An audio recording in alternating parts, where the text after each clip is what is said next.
bismillah dal leen ak jàmm ñu dikk ak yéen ci li gën a fës ci yéenekaay yi Vox Populi la ñu koy dooree mi xëy nag dikkaat ci crise ba nga xam te amoon na ca assemblée nationale diggante majorité parlementaire bi ak ñi nga xam te ñoom ñoo di pouvoir bi ñu ne gannaaw nag bii combaalo googee ki nga xam te moom moo di njiitu réew mi Bassirou Diomaye Diakhar Faye daal dina àddoog askan bi ni ki démb jël dogal daal di tas li nga xam te moom moo di assemblée nationale yeneen jongante yi nga xam te ni war na am ngir tànnaat ñan ñu nar a nekk député ci biir réewum Sénégal ni ki fukki fan ak juróom-ñaar ci weeru novembre lay am noonee la ko njiitu réew mi Bassirou Diomaye Diakhar Faye daal di xam ne la nga xam te ni nag jàppoon na ko di fukki fan ak ñett ci weeru sàttumbar ngir ki nga xam te moom moo di ilimaani jëruñ ji janoo ak ñi nga xam te ñoo di député yi def déclaration de politique générale nee na nag li waraloon boobu lépp dat rek dafa bëggoon a jëlaat li nga xam te ni moom moo di sañ-sañam gannaaw ba nga xam te ni ñii di président yi groupe parlementaire yu assemblée nationale dañu bëggoon a foqati ak moomeelam daal di woo kii di ilimaani jëruñ ji foofee ci pencum ndawu réew mi niki fukki fan ak ñaar ci weeru sàttumbar noonee la ko Bassirou Diomaye Diakhar Faye daal di xamle waa Benno Bokk Yaakaar ci biir journal bi di Vox Populi ne ñoom nag ñu ngay jël acte ci mbir moomule waaye tànk di critiquer la nga xam te moom la ñu duppe indignité républicaine ak petite politique ki nga xam te moom moo di Anta Babacar Ngom di xam ne ci biir journal bi ne nag faaw ñu daal di am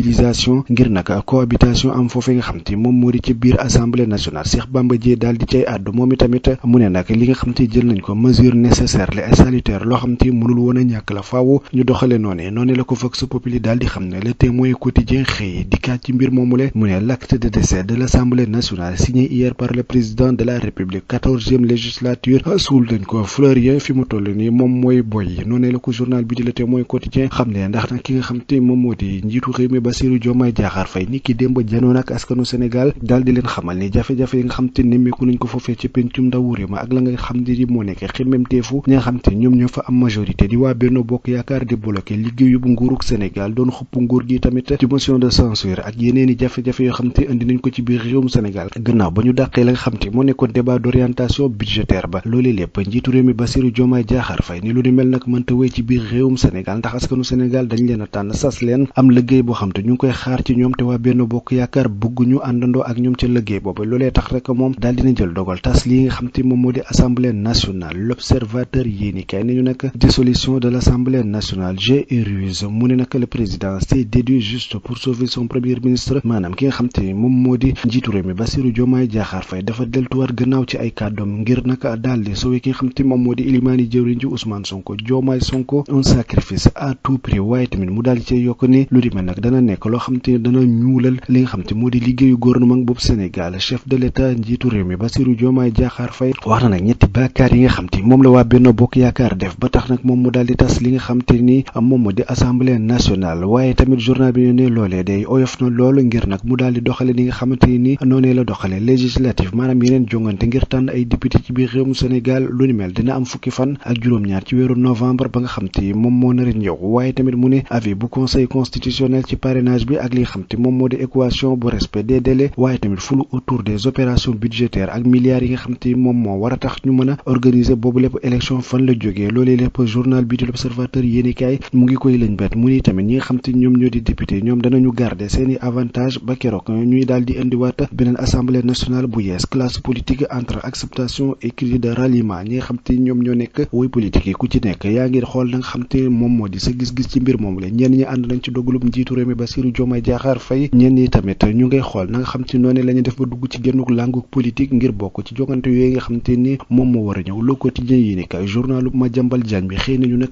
dissolution de l'Assemblée nationale pour ne nag Diomaye valide la volonté de Sonko maanaam ki nga xam te moom moo di njiitu réew mi Bassirou Diomaye Diakhar Faye doxale na nga xam te noonu la ko ilimaani jëwriñ di Ousmane Sonko bëggee mu ne lii di législative yi nag ñu ngi ko fixé ci 17 novembre waaye tamit mu ne ñu dey le gros vide institutionnel les conséquences budgétaires de la dissolution maanaam jafe-jafe yi nga xam te ne dissolution assemblée nationale dina ko indi ci wàllum koom mu ne waaye tamit question autour de l'engagement présidentiel li nga xam te mooy dogal yi njiitu réew mi Bassirou Diomaye Diakhar Faye laaj yi nga xam te mënees na ko samp ci mbir moomule loolee lépp Le Quotidien yéenikaay dikkaat na ci Le Dakar waay yéenikaay nañu dissolution de l'Assemblée nationale après une fausse annonce sur la déclaration de politique générale la wax waxeet de Diomaye ki nga xam te moom moo di njiitu réew mi Bassirou Diomaye Diakhar Faye wax waxeet la def nag ndax nag moom waxoon na ni ki nga xam te moom moo di ilimaani jëwriñ ji Ousmane Sonko dana dem ci pencum ndaw réew mi def li nga xam te moo di déclaration politique générale ni ki tey ji fukki fan ak ñett ci waru sàttumbar waaye nag moom deltuwaat na gannaaw ci mbir moomule ki nga xam te moom moo di Yoro Dia la nga xam te xam le na ko daal mooy le président de la République sacrifie la parole présidentielle maanaam nag moom dafa woyofal li nga xam te moo nekk kàddu njiitu réew Bougane Gueye Dany ak Thierno Bocoum ñu soqi nañu ay soxa jagleel ko ki nga xam te moo di njiitu réew mi Bassirou Diomaye Diakhar Faye ak ilimaani jëwrinam wax ko lu mel ni xeme waaye tamit ñi nga xam te ñoo fare ci Macky bi ñoom itamit ñu ngay préparer lii di riposte bi ngir jàmmarloo ak ki nga xam te moom moo di nguuru ko Sénégal jamono jëlee ca bopp ba njiitu réew mi Bassirou Diomaye Diakhar Faye ak ilimaani jëwrinam Ousmane Sonko noonee la ku la Dakar waaye yéeni kay xam ne Walfadjri quotidien dissolution de l'Assemblée nationale la xëy moom itamit mu ne le coup de Jarnac Benno Bokk Yaakaar parle de parjure maanaam deltu gannaaw ci ak kàddu goo xam te kàddu gu waroon a mën a am worma la Bougane Gueye Dany moom itamit ci biir Walfadjri quotidien ne le temps de la résistance a sonné jóg takku taxaw temm jàmmarloo ak nguurug Sénégal jot na fi mu toll ne ni nga xam te moom moo di législative yi ñu ki fukki fan ak juróom-ñaar ci weeru novembre la daal di am na risque d'obscurité budgétaire inédite maanaam lu ñeel wàllum koom fanu la ñu nar a jële loolee nga xam te moom la ñu war a dugal ci lii di élection législative yi ba moytul ay jafe-jafe yu métti dana ca am Walfadjri quotidien moo ko xamle waaye tamit lu ñeel yooyu lay élection législative Anta Babacar Ngom na nga xam te nag bëgg na ko jamono jile mooy majorité bi ku jëkk politique gi am ko foofee ci assemblée nationale ngir li nga xam te moom moo di cohabitation am foofule le grand panel ne ñu nag assemblée nationale boobu le de Bassirou Diomaye Diakhar Faye acte ne li nga xam te moom moo di dissolution bi ndax nag li nga xam te moom moo di législative yi daal niki fukki fan ak juróom-ñaar ci weeru novembre la nar a am waaye nag ñi nga xam te ñoom ñoo di waa Benno Bokk Yaakaar ñoom nag fi mu toll ne la nga xam te xam ne nañu ko daal mooy njiitu réew mi Bassirou Diomaye Diakhar Faye dafa joxe kàddoom ba nuppee daal lu koy sàmm ndax nag moom waxoon na ni ki nga xam te moom moo di ilimaani jëw ñi na dana dem niki tey ji foofee ci assemblée nationale waaye nag kàddoom googule day moom njiitu réew mi respecté ko loolee di kàddu ñenn ci waa Benno Bokk Yaakaar le grand panel xamle ko Les Échos yéenikaay dikkaat ci mbir moomule mu ne nag dissolution de l'Assemblée nationale Diomaye acte la mort de la 14e législature waaye tamit le conseil constitutionnel décide qu'il n'y aura pas de parrainage maanaam lu ñeel wàllum parrainage du am ci biir réewum Sénégal ngir bokk ci li nga xam te moom moo di élection yooyu leel ki nga xam te moo jël dogal boobu de kilifa yi nga xam te ñoo nekk foofee ca conseil constitutionnel enquête quotidienne nañu dissolution boobu assemblée nationale boobule une première historique bu jéggi boobu nga xam te ni kii di njiitu réew mi Bassirou Diomaye Diakhar Faye teg na ko nag nekk na loo xamante ni dina dugg ci taarixu Sénégal critique yéenikaay xëy na dikkaat ci mbir moom lay jox kàddu ki nga xam te ni moo di njiital mouvement gëm sa bopp di Bougane Gueye Dany moom ne na ñi nga xam te ni ñoo di nekk ci ku jëkk politique gi faaw nag ñu daal di taxaw tem daal di def li nga xam te moom la ñuy woowee résistance jàkkaarloo ak nguur gi nga xam te moom moo fi nekk jamono ji léew waaye tamit ki nga xam te ni moom moo di Abdou Mbow moom itamit wax na ci li nga xam te moo ñeel boobu lépp dissolution boobu assemblée nationale mu ne inélégante césarienne de la 15e législature maanaam nag xam te noonu la ñu xotte bureau assemblée nationale àndul ak li nga xam te moom moo di élégance si du quotidien moom itamit dikkaat ci mbir moom dissolution actée de l'assemblée nationale Diomaye met fin au suspense la nga xam te ni moom moo ci amoon ci suspense dindi na ko jamono ji fukki fan ak juróom-ñaar ci weeru novembre da woo askan bi ngir nag ñu tànnaat ñi nga xam te ñoom ñoo leen di teewal foofee ci pencum ndawu réew mi ñi nga xam te ni nag ñoom ñoo fare ci Benno Bokk Yaakaar ci njiit la di Abdou Mbow ñoom nag la nga xam te xam na ne ko daal mooy ki nga xam te moom moo di njiitu réew mi Bassirou Diomaye Diakhar Faye parjure la def maanaam joxe ne kàddoom ba nukkee sàmmoowul ak moom noonu la ko Sud Quotidien daal di xam ne Dakar Express nañu dissolution boobu assemblée nationale boobule le réquisitoire de Bassirou Diomaye Diakhar Faye contre les députés de Benno Bokk Yaakaar loolee nag moom daf ko def rek ngir daal di jëli ñi nga xam te ñoom ñoo di député Benno Bokk Yaakaar yi ci nguurug Sénégal l'indépendant yéenikaay nañu àjjee la 14e législature xëy fësal ci xët bu njëkk ba député yi nga xam te ñu nga woon foofee ci pencum ndaw réew ma ñoom naka seenub mandat kii di njiitu réew mi Bassirou Diomaye Diakhar Faye dakkal na ko niki démb gannaaw ba nga xam te jël na dogal ni moom daal dinay tas assemblée nationale boobule le point acté xëy moom di ñu xamal kan moo di docteur Khadim Ngom mu nga xam te ni nag moom gannaaw ba nga xam te njiitu réew def na adresse à la nation mu ne nag la désapprobation du docteur Khadim Ngom moom nag àndul ci mbir moom li nga xam te ni dol na ab dogal bu nga xam te ni njiitu réew Bassirou Diomaye Diakhar Faye def na ko L'As quotidien ñu tension et ruse à l'hémicycle Diomaye dissout l'Assemblée nationale gannaaw ba nga xam te ni fitna doon na am foofee ci Assemblée nationale ak la nga xam te ni nemmeeku nañ ko fa yépp ki nga xam te moo di njiitu réew mi jël na dogal ak sañ-sañam daal di tas boobu lépp Assemblée nationale le public yéen kay nañu reniement Diomaye perd sa signature ki nga xam te ni nag moom moo di njiitu réew mi Bassirou Diomaye Diakhar Faye daal ab signature am la ñàkk Diomaye léñeem reniement mu ne nag waxeet la njiitu réew mi Bassirou Diomaye Diakhar Faye def te lii nii dugguleet moom mu koy def waaye tamit mu daal di dikkaat ci li nga xam te amoon na fi ci taarix mu ne nag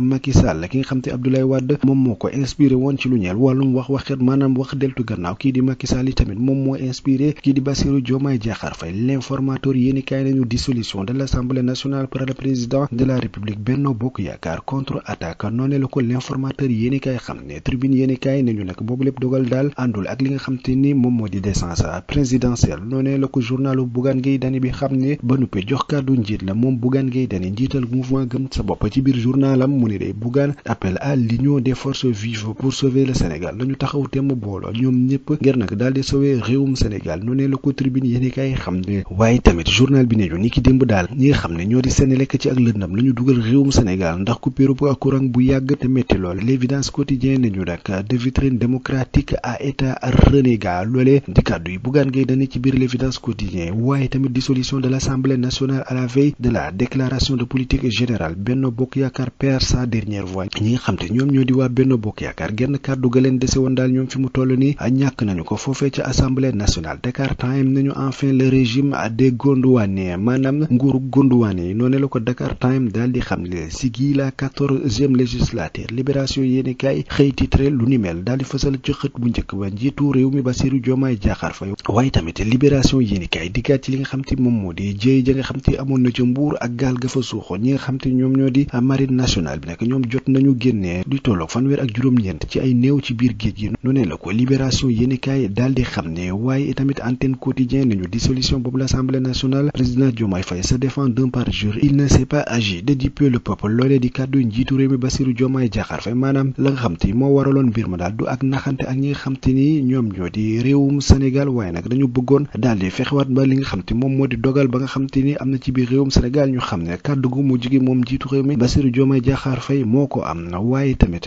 bés bi yéen kay xëy na di kaa ci li nga xam te moo nekk gàmmuk ren gi lee ginnaaw ba nga xam te dem na foofee ci Tiwaawoon njiitu réew mi Bassirou Diomaye Diakhar Faye daal di na sàkku ay ñaan ci ñi nga xam te ñoom ñoo di kilifa yi rawatina nag Serigne Babacar Sy Mansour ngir nag ñu def ay ñaan ba lépp loo xam te am nañ ko ay naal ci biir réewum Sénégal ñu mën ko àggale rawatina nag mu ñaan li nga xam te moom moo nekk wàllum immigration clandestine ñu daal di ko dakkal ci biir réewum Sénégal rawatina nag jamono ji li nga xam te ni gën na wulee ñaay ñii di ndaw ñi di jël gaal yi di woy di dem foofee nga xam te moom moo di cutugal noonu la ko njiitu réew mi Bassirou Diomaye Diakhar Faye daal di xam te ci biir journal bi la dissolution de l'Assemblée nationale révélation quotidienne ñoo Sonko mooy commandé Diomaye mooy exécuté noonu la ko journal bi daal di xam ne la dépêche yéeni kaay nañu législative anticipée Diomaye fixe la date du 17 novembre vers un contentieux électoral le groupe Benno Bokk Yaakaar parle de parjure noonu la ko journal bi di la dépêche yéeni kaay daal di xam ne mbokk yi mu nekkoon li gënoon a fës ci yéeni kaay ñu doon leen ko dëgtal di leen jox dig daje